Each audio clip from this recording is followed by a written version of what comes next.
초등학교 5학년 친구들, 오늘은 우리 다육이에 대해서 공부를 해보겠어요. 선생님 먼저 다육이에 대해서 약간의 설명을 해줄게요. 다육이는 이렇게 종류가 여러 가지가 있는데, 다육이 이름에 금자가 붙은 거 있어요. 금자. 여기는 웅동자 금인데, 금자가 붙은 것은 이게 나중에 금색으로, 노란색으로 변해요. 그래서 노란색으로 변하는 거엔 이름 뒤에다가 금자가 붙어요. 그리고 다육이는 색깔이 이렇게 여러 가지인데, 보통은 녹색에서 이렇게 빨간색 또는 뭐 노란색, 이렇게 살구색, 이런 식으로 색깔이 다양하게 변해요. 근데 다육이가 색깔이 녹색을 유지할 때가 있어요. 이렇게 변색을 하지 않고 녹색을 유지하게 되면 얘가 계속해서 성장만 하게 되면서 이렇게 잎과 잎 사이가 간격이 벌어져요. 이럴 때는 너무 성장해서 이걸 웃자란다고 해요.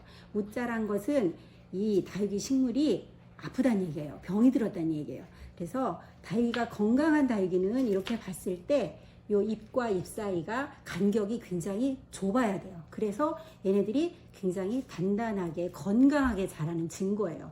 그리고 이런 다육이들은 나무처럼 이렇게 딱딱하게 되는 거, 목질화 된다고 얘기를 하는데, 이런 식으로 목질화 되면 얘가 나무처럼 이렇게 건강하게 잘 자라고 있다는 증거예요.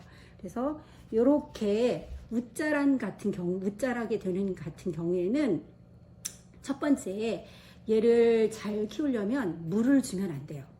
물을 주지 말고 되도록이면 바람이 잘 통하는 곳에, 햇볕이 잘 자라는 곳에다가 한동안 놔두면 다시 또 이 웃자란 것이 간격이 좁아져요. 그러면서 얘가 아픈 것이 치료가 돼요. 근데 이 상태로 계속해서 물을 준다든지, 얘가 햇빛도 못 쐬고 바람도 통풍이 안 되는 곳에 놓으면 얘는 계속 키만 크다가 그늘에 자라는 식물처럼 힘이 없이 어느 날 그냥 푹 쓰러져서 얘가 죽게 돼요. 그러니까 이렇게 빨리빨리 키가 성장하는 것은, 다육이는 건강한 다육이가 사실은 아니에요. 그래서 이렇게 짠짠하게 잎과 잎 사이가 보이지 않게끔 이렇게 자라는 다육이가 굉장히 건강한 다육이입니다. 그래서 다육이는 물을 줄 때 여러분이 손으로 이렇게 잎을 만져보면, 단단하면 물 줄 필요가 없어요. 다육이는 여러분이 아는 것처럼 얘네들은 주로 사막에 사는 식물들이에요. 그래서 밤낮의 기온차가 굉장히 심한 것을 좋아해요, 사실은. 그래서 얘네들은 낮에는 뜨거운 햇볕을 받고 밤에는 아주 시원하고 추운 곳에서 자라야만 건강하게 잘 자랄 수가 있어요.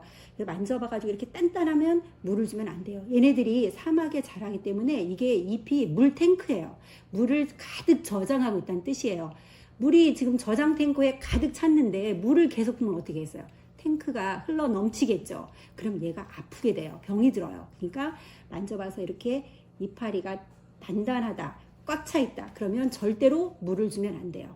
뭐 일주일이 지났어요, 물 안 준 지 2주일이 지났어요, 그래도 이 이파리의 상태를 보고 물 주는 시기를 결정해야 돼요. 물 줄 때가 되면 이파리를 만지면 스펀지처럼 얘가 말랑말랑해지면서 들어가고 잎이 약간 쪼글쪼글해진다든지, 그렇게 보면, 상태를 보면 알 수가 있어요. 그때 물을 한 번 줄 때 찔끔찔끔 주지 말고 듬뿍 밑에까지 쑥 빠지게끔 이렇게 물을 주어야만 다육이를 건강하게 잘 키우고 있을 수 있어요. 그리고 가장 중요한 거, 우리나라는 7, 8월에 장마가 오죠. 이때는 공기 중에도 굉장히 수분이 많아요. 이때 다육이들은 사실은 수분을 공기 중에서도 흡수해요. 그래서 공기 중에 뿌리라고 해서 얘가 이렇게 줄기에서도 막 뿌리처럼 나오기도 해요. 그렇게 공기 중에 수분이 많을 때는 되도록이면 물을 주면 안 돼요. 얘가 그때도 수분을 흡수해서, 다육이가 가장 싫어하는 것은 다습이에요. 습한 거를 굉장히 싫어해요. 얘는 물을 저장하는 데 굉장히 발달돼 있고, 물이 없는 것은 잘 견디지만 물이 너무 많은 것은 썩어서 바로 죽게 돼요. 그러니까 되도록이면 물을 너무 많이 주지 않도록, 이게 다육이의 건강하게 키우는 첫 번째예요. 그리고 바람이 잘 통하도록 이곳에 놓으면 되겠어요. 우리 이제 친구들,